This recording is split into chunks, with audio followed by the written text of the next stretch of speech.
Black Rattlers in France, James Reese Europe and the 369th Regimental Band. Rattlers was the name that was given to the 15th New York Infantry. They were part of the New York National Guard, and they wore a patch with a rattlesnake on it. So, let's see. Hope I can do this. Yep, just the right. Oh, just hit this? It's the right one. The right one, of course. There you go. Okay.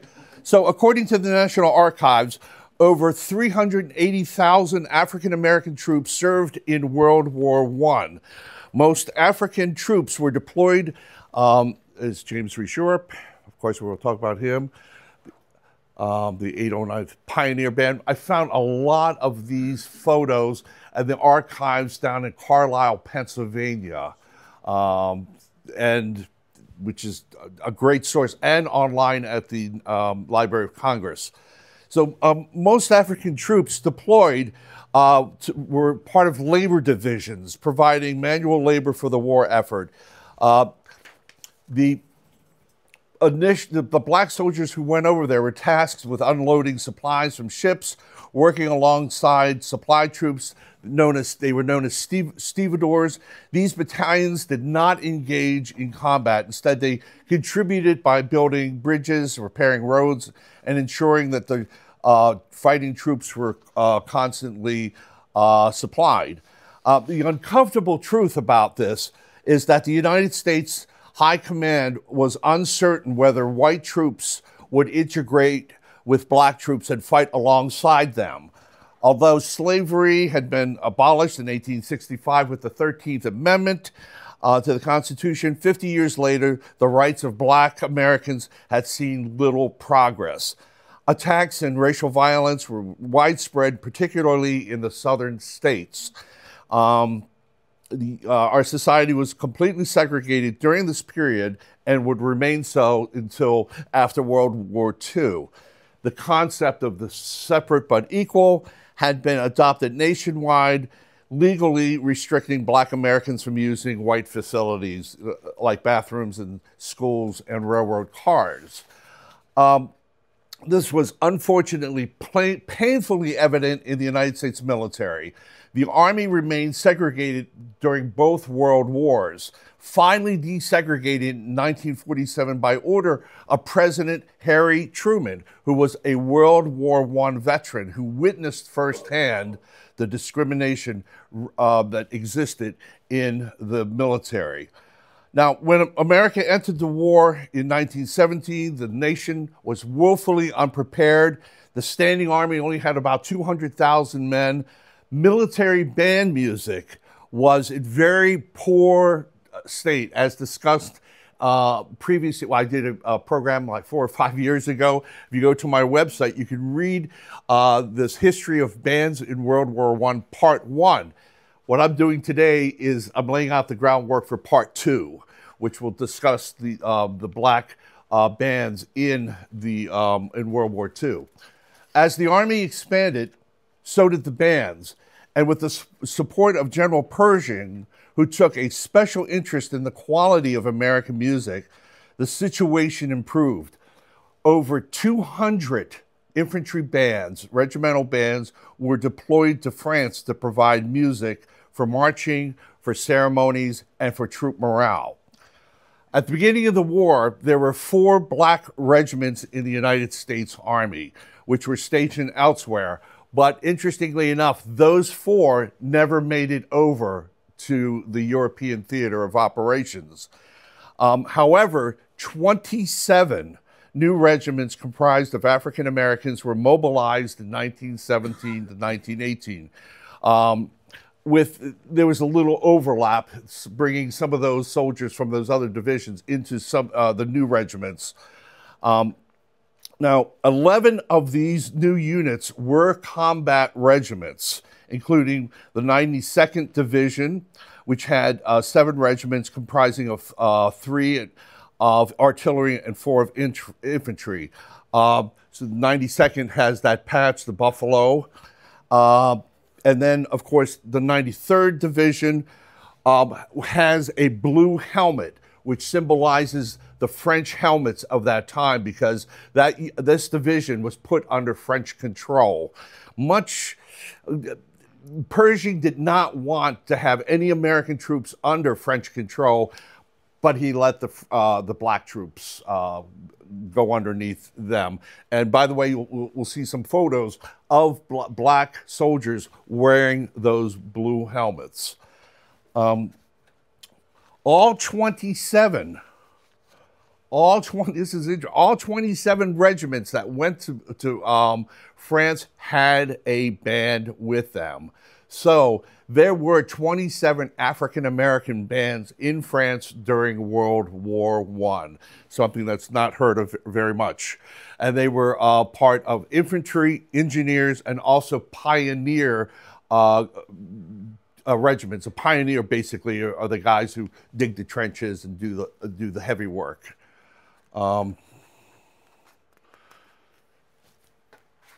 368th actually trained at Fort Meade, Maryland. All right, let's see. The 814th, this is a picture of them returning home. James Reese Europe was born in Mobile, Alabama. His family, there were four siblings, and basically, I'm going to skip over a lot because there's a great book, if you get a chance, it's called A Life in Ragtime. It's all about James Reese Europe. Terrific book. It's very easy to find on the internet, and cheap too. I think you can buy it for under $5. Okay, yeah, it's too bad. It's a great resource. Now, before World War I, James Reese Europe was a leader of social orchestras in the New York area. He formed a group called the Clef Club Orchestra, which was a society for Black Americans in the music industry. In 1912, the club made history when it played a concert at Carnegie Hall for the benefit of the Colored Music Settlement School. The Clef Club Orchestra, well, not technically a jazz band, was the first type of band to play pseudo-jazz at Carnegie Hall.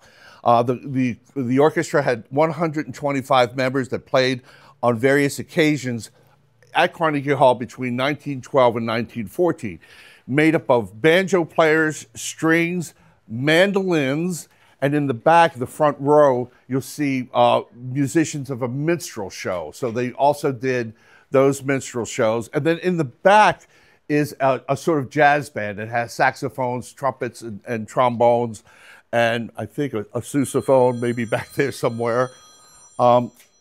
So this is very important because in the history of jazz, this was 12 years before Paul Whiteman and George Gershwin were to play a jazz concert at Aeolian Hall. And it's 26 years before Benny Goodman plays a jazz concert at Carnegie Hall.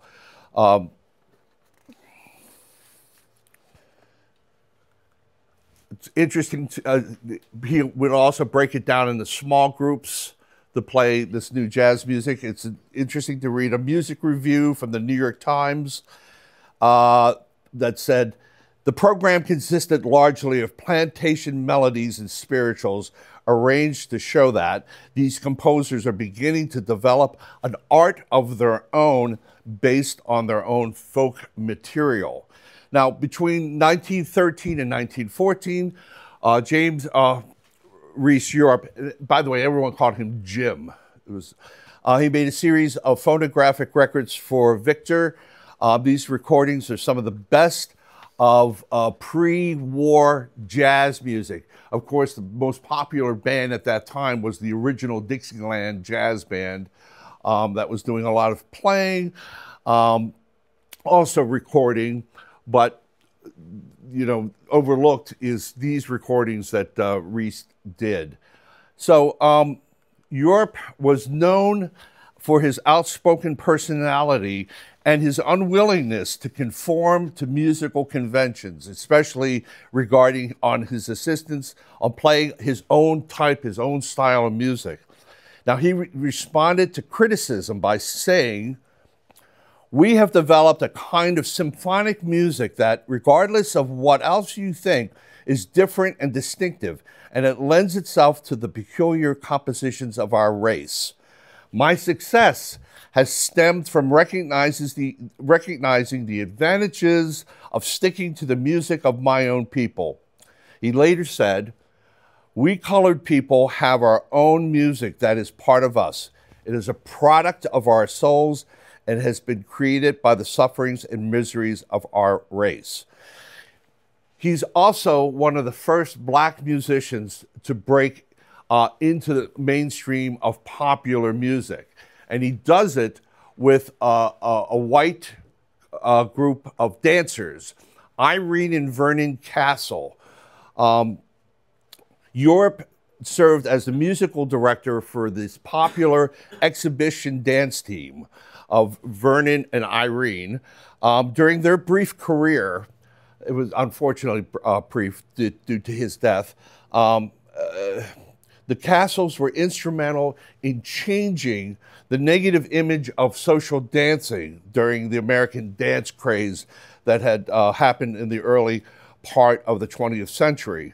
And what they did was to turn it into a more wholesome, sophisticated pastime. And from this collaboration came several significant firsts that challenged the practice of strict racial segregation and created opportunities for African Americans in the United States. So some of these were our first recordings that they did for them, but also the number of compositions that he wrote for them. Castle House Rag, which I understand is going to be played this afternoon. By the way, all these compositions that he did had Castle in it, and it doesn't mean it refers to their last name. The Castle Walk, Castle Lame Duck, Castles in Europe, which is a very interesting piece. Vernon Castle goes on to serve in World War I and unfortunately is killed in a plane crash in 1918. She never remarries, I understand, and she dies like in 1970.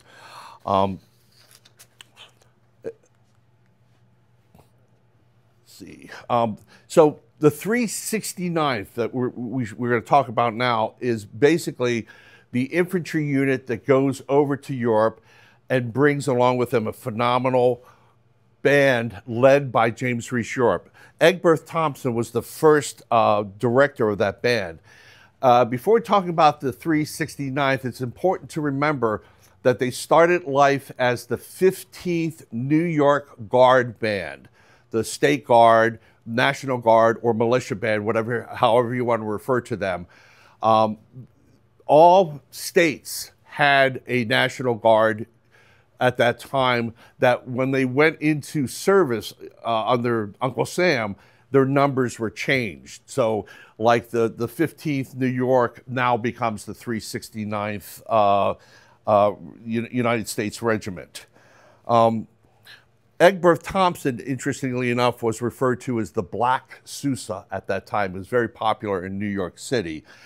He steps down just before we enter the war. When the 15th New York was formed, it began basically with one white officer, no rifles, no ammunition, no equipment, or even a place to drill. During the summer of 1916, Colonel William Hayward, who was the commander of the 15th, did his best to obtain equipment and uniforms, but it was very difficult to bring the regiment up to strength. The regular army showed a great reluctance to providing material to National Guard units, especially those that were black. Appointing black officers helped with recruitment, and along with endorsements with newspapers. On September 18, 1916, James Reese Europe joins the 15th New York as a private. Those reasons for joining are, as he would say to his good friend Noble Sissel, he said, I've been in New York for 16 years, and there has never been such an organization of Negro men that brings together all classes for a common good. Our race will never amount to anything, politically or economically, in New York or anywhere, unless there are strong organizations of men who stand for something in the community. Noble Sissle would also join the unit and be an incredible asset, not only helping compose music, but also as a singer in the band. A third musician who worked with both James Reese Europe and Noble Sissle was U.B. Blake, the famous ragtime composer. Blake does not join the unit because he's a little older and he's married. After the war, Blake and Sissle would combine and work together, producing the first black show on Broadway called Shuffle Along. A great combination of talent that would go on for a long time. Colonel William Hayward was the commander of the 15th New York Guard. I'm going to zoom through here real quick because I know I'm the only thing keeping you guys from lunch. The New York, 15th New York finally builds up enough strength when the war breaks out in April. They know that sooner or later they're going to be federalized. On July 15th, the New York Guard Regiment is mustered into active service into the United States Army, and they're ordered to Camp Whitman near Poughkeepsie, New York for training. They were at that time redesignated as the 369th. Then 5 weeks later, they're broken up. The regiment's broken up and they do guard duty in and around New York and New Jersey. Then they were brought back together and sent as a regiment down to Spartanburg, South Carolina. Remember I talked about the South not being very hospitable to blacks? Well, they go down there. And it was a very difficult time for them. They faced a lot of discrimination. All during this time, Colonel Hayward is pestering Washington for them to be able to be sent overseas as a fighting unit. Finally, they get on to the ship, the USS Pocahontas, that takes them over to Europe. It's a picture of the group on the band, and on their bass drum it says the 15th Regiment, New York. They arrive in Brest, northern France, a couple days after Christmas. And on New Year's Day, the first Black American combat unit sets foot on French soil. Colonel Hayward had instructed Europe to have the band, Jim Europe that is, to have the band ready to play.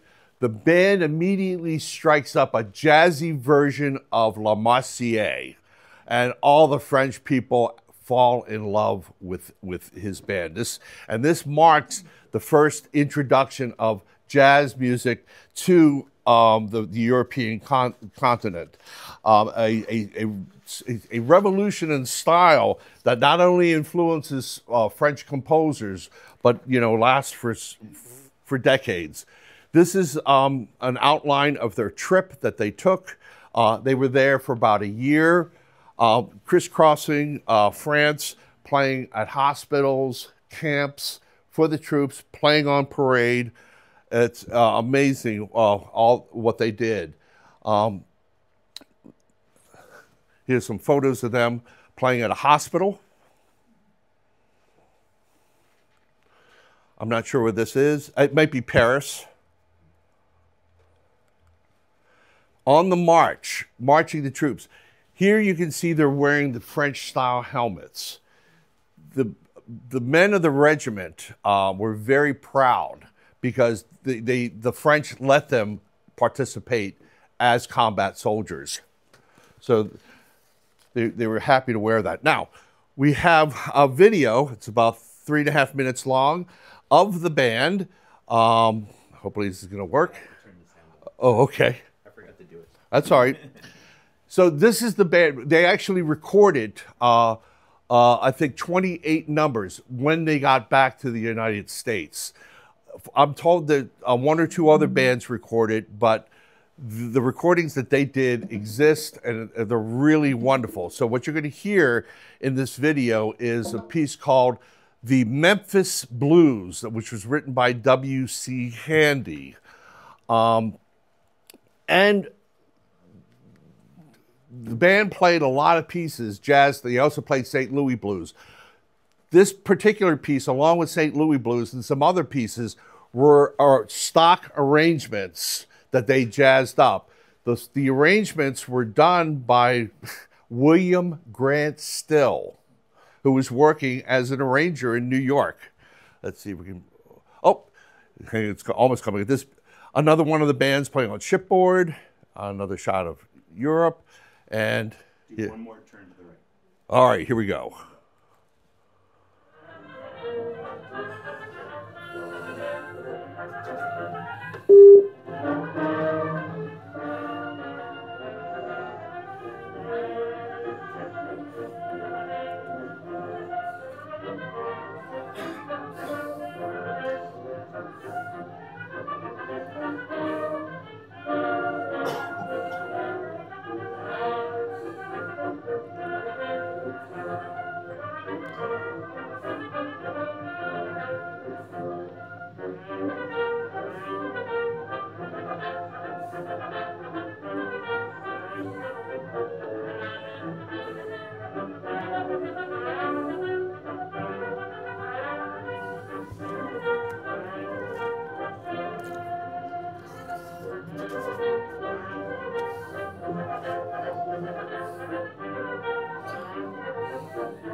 Check out the buglers in the back. They're gonna flip their horns.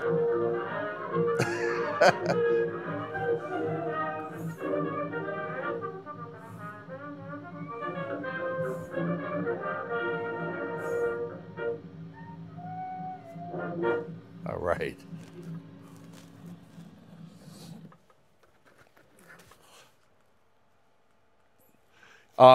Here's some more of the bands. Like I said, finding these photos has been really terrific off the Library of Congress and down at Carlisle Barracks, 809th. And there's a violinist in the group. We saw that one before, the 814th. Impromptu jazz bands that played for the entertainment of the troops.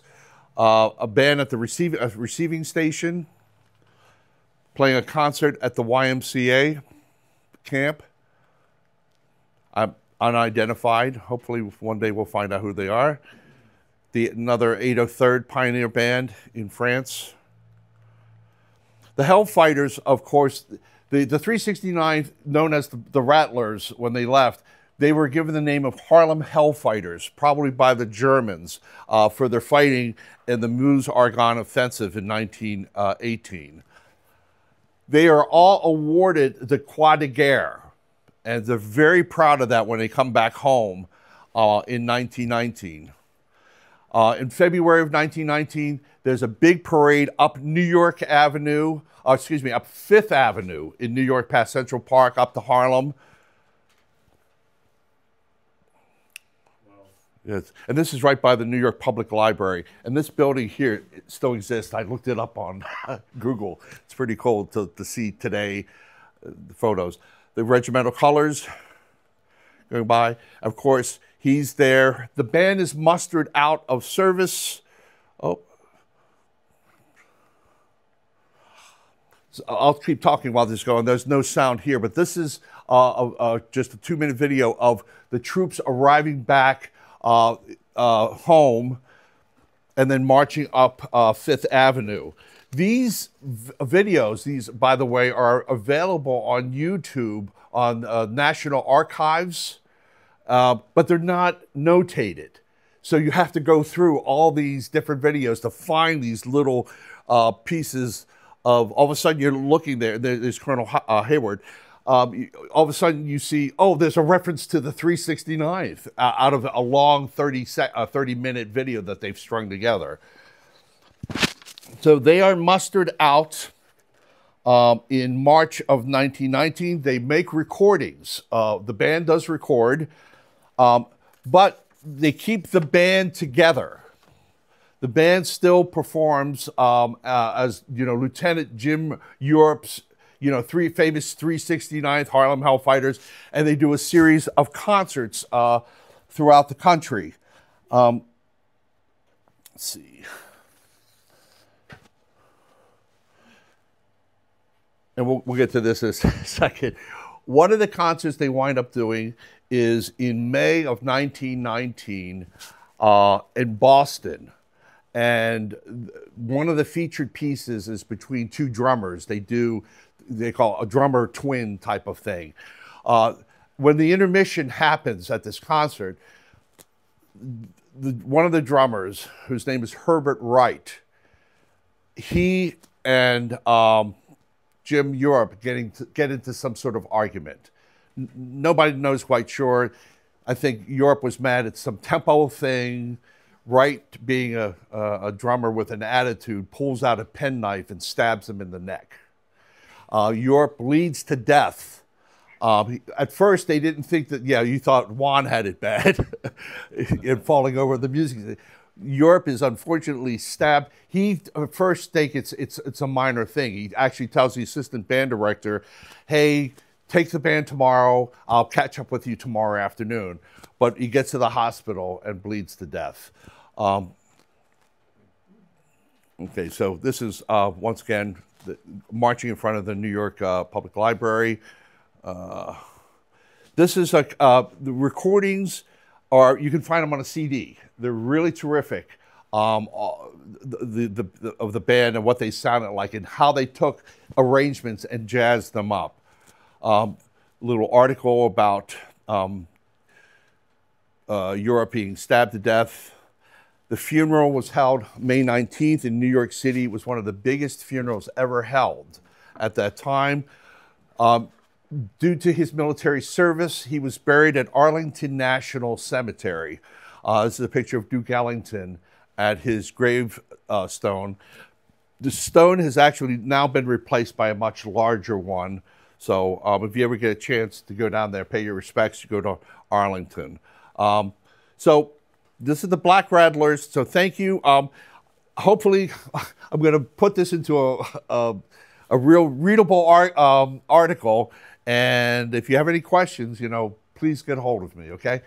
Thank you. Oh, don't applaud yet because we have a cornet thing coming up. Oh, you can applaud for the Jim Reese. Yes.